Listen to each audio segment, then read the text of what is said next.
With the post-form bench tops, before you can actually install it, you need to do a pre-fit, and just before you do the pre-fit, if there's any of these little bits of blocking timber on it, these actually need to be taken off. They're just purely for protection during transport. They do actually have staples in them, so just be wary of that. Don't reef them up, always pull them down to take them off, and that way you got less chance of ever damaging the actual laminate on the bench top.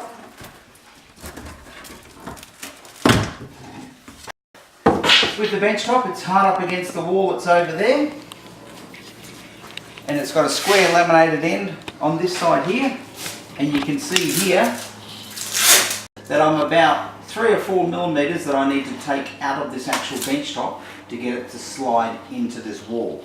One of the first things though I want to check to see is how square is that wall, because that will determine how much I take off the front of this and how much I take off the back of it. So we're just going to take off the even amount all the way through. If it needs to have a little bit more taken off, then I'll just leave the masking tape on there and I can just mark how much needs to come off and do a further cut. 4 millimeters is the checkout that I'm going to make. I am going to be using my jigsaw to make this cut. Now, depending on what sort of blade you've got on there, whether it's a laminate blade or whether it's an actual timber or a steel blade, will depend on the quality of the cut. Sometimes too, you can actually spin the bench top over and cut from the bottom side rather than from the good top side, and usually that will give you a cleaner cut.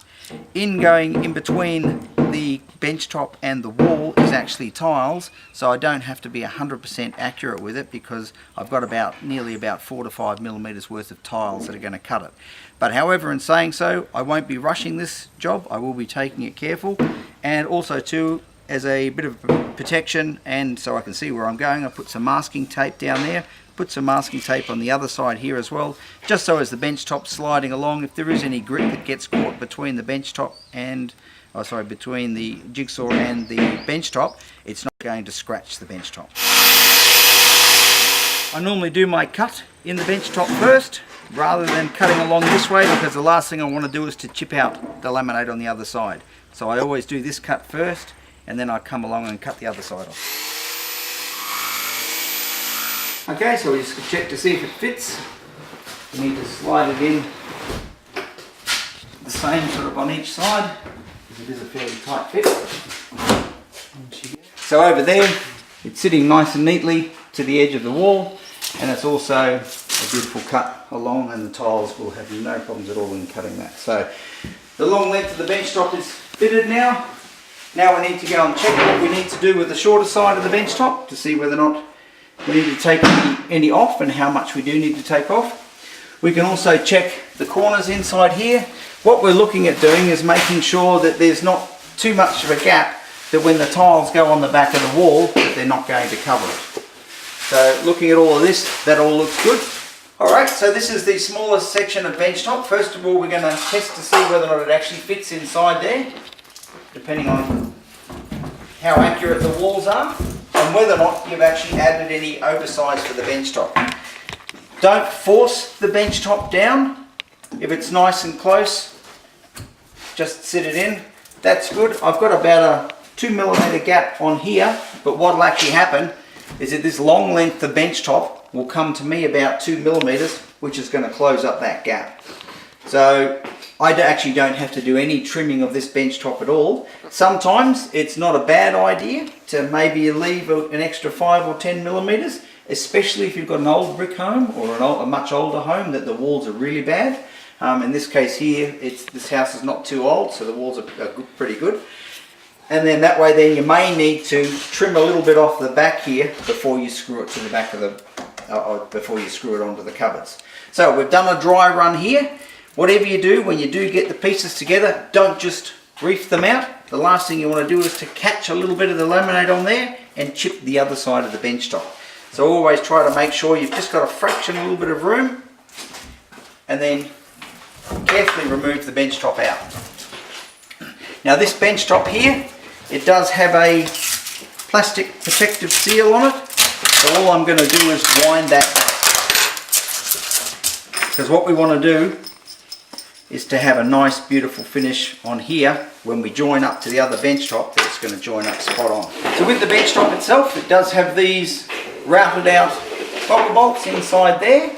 So we need to have 3 toggle bolts that are going to go in, and also 3 that's going to go in on the main, and it's going to connect up on the main bench top. So as a general rule, you put them in the main bench top first, and then we will slot this top in over those toggle bolts. When jointing up bench tops, you are on a time frame.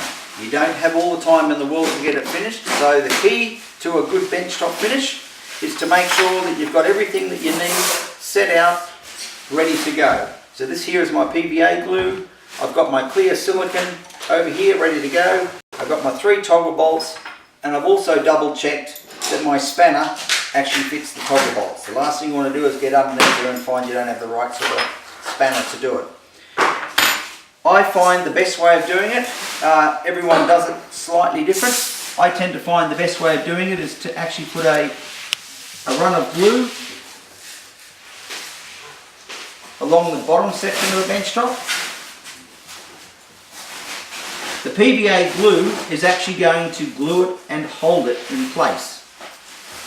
The actual silicone itself is what's going to provide its seal.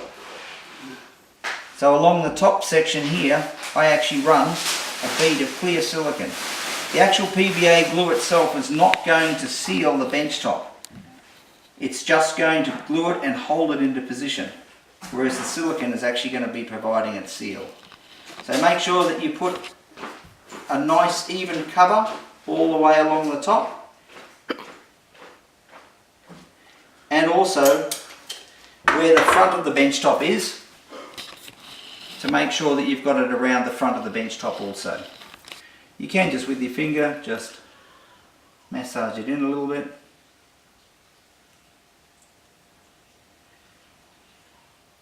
Okay, so now we're on a time frame because now we've got all the gluing.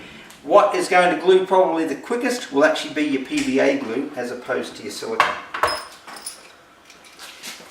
So now I'm just going to slot my toggle bolts in.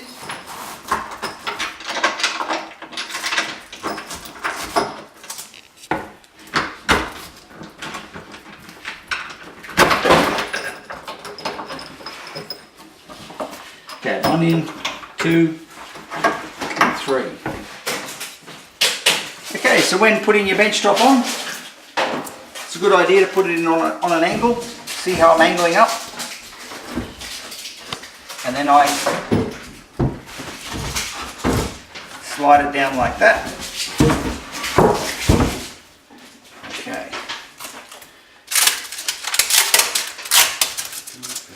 Alright, so now it's a matter of tightening up the toggle bolts that are underneath. And what the trick is that you don't over tighten them to start with, and you don't tighten this one really tight and leave these loose. You just tighten them up all a little bit, just moving along carefully.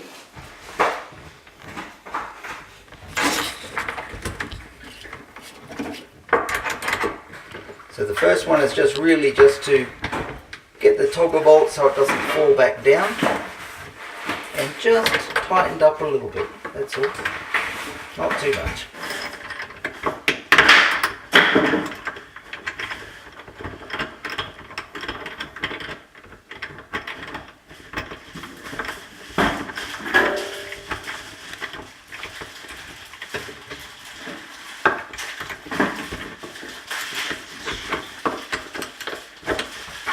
Okay, you'll see some of the silicone actually starting to come out.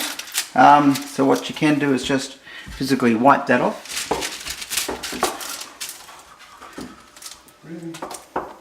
So I'm just wiping some of the silicone off. This is just purely to see where this joint is and how it's travelling.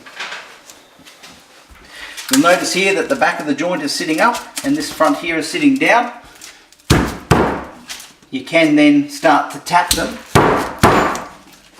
to start to get them flush.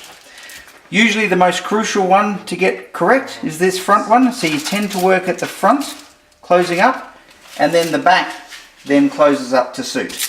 But again, we don't over tighten as we continue along because we will need to make some fine adjustments as we're going along. And starting to tighten up the front one, I'm actually using my finger as a bit of a guide to see how flush it is. And I can actually move the bench top up and down just slightly until I feel that it's pretty close. And again, the trick is here, don't over tighten it. Because if you do need to get like a hammer on a block, you can actually just tap it down slightly if you find it's a little bit up. Now this here is some thinners. It can be used, this is just to remove the silicone along the top, and it's also to give you a guide to see whereabouts you're at with the bench top. Now once you've got the bench top where you think is nice and good, you can tighten up a little bit more. Again, at the end of the day, don't over tighten it. You don't need to really reef it, because once it's tightened up enough, the glue and the silicone will hold it there.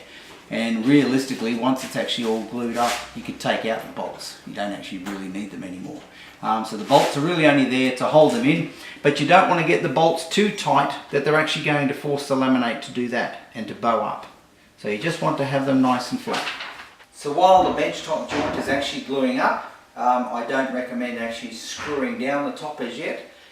As far as the jointing time goes, it's really probably going to be more hinged upon your PVA glue than anything else.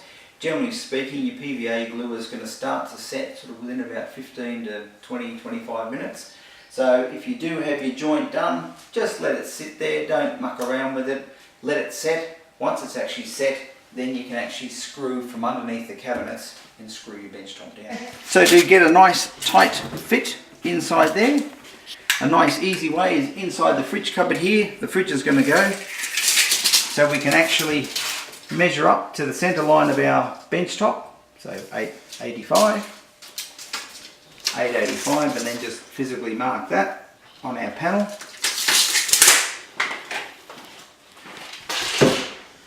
So we're just now going to screw through the panel and into the bench top.